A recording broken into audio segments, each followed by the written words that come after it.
Hi friends, welcome to digital బడి YouTube channel.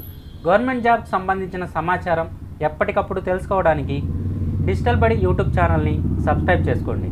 అలాగే ఈ వీడియో ఎవరికైతే యూస్ఫుల్గా ఉంటుందో వాళ్ళకు తప్పకుండా షేర్ అయితే చేయండి. ఇంకా లేట్ చేయకుండా టాపిక్లోకి వెళ్ళినట్లయితే మనకి ఫిబ్రవరి 25వ తారీఖున జరిగిన గ్రూప్ 2కి సంబంధించిన రిజల్ట్స్ అనేది విడుదల చేయడం జరిగింది. సో వాటిని మనం ఏ విధంగా చెక్ చేసుకోవాలో ఇప్పుడు తెలుసుకుందాం. దానికోసం మీరు మీ మొబైల్ ఫోన్లో కానీ మీ యొక్క కంప్యూటర్లో కానీ గూగుల్ క్రోమ్ కానీ ఇతర బ్రౌజర్ ఓపెన్ చేసి మీకు వచ్చేసరికి ఏపీపీఎస్సీ అని టైప్ చేయండి. సో మీకు ఇక్కడ స్టార్టింగ్ వస్తుంది ఏపీపీఎస్సీ అని, దీని మీద అయితే క్లిక్ చేయండి. సో ఇక్కడ మీకు ఏపీపీఎస్సీ వెబ్సైట్ అని కనిపిస్తుంది, దీని మీద క్లిక్ చేయండి.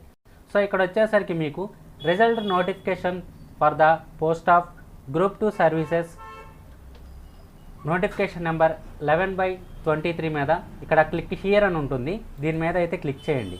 సో ఇక్కడ మీకు వచ్చేసరికి provisionally qualified candidates list for mains examination, so దీని మీద అయితే క్లిక్ చేయండి. సో దీని మీద క్లిక్ చేస్తే మీకు ఈ విధంగా ఒక పీడిఎఫ్ అనేది ఓపెన్ అవుతుంది. సో దీనికి సంబంధించిన మార్కులు అనేది ఇవ్వలేదు. ఎవరైతే మెయిన్స్ ఎగ్జామ్కి సెలెక్ట్ అయ్యారో వాళ్ళ యొక్క హాల్ టికెట్ నెంబర్ అనేది ఇక్కడ ఇవ్వడం జరిగింది. సో వీటిలో మీరు ఏం చేస్తారంటే కంట్రోల్ F అని టైప్ చేసి ఇక్కడ మీ యొక్క హాల్ టికెట్ నెంబర్ అనేది ఎంటర్ చేయండి. సో మీరు కనుక సెలెక్ట్ అయినట్లయితే మీ యొక్క హాల్ టికెట్ నెంబర్ అనేది ఇక్కడ చూపిస్తుంది. సో ఇక్కడ మీ హాల్ టికెట్ నెంబర్ అనేది చూపించినట్లయితే మీరు వచ్చేసరికి మెయిన్స్కి సెలెక్ట్ అయినట్లే. సో ఇంకా మీరు మెయిన్స్ ఎగ్జామినేషన్ కోసం అయితే ప్రిపేర్ అయితే అవ్వచ్చు.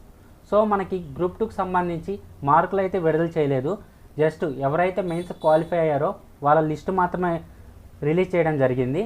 సో ఇంకా గవర్నమెంట్ జాబ్కి సంబంధించిన అప్డేట్స్ మాత్రం ఎప్పటికప్పుడు పొందాలనుకుంటే ఈ ఛానల్ని సబ్స్క్రైబ్ చేయండి.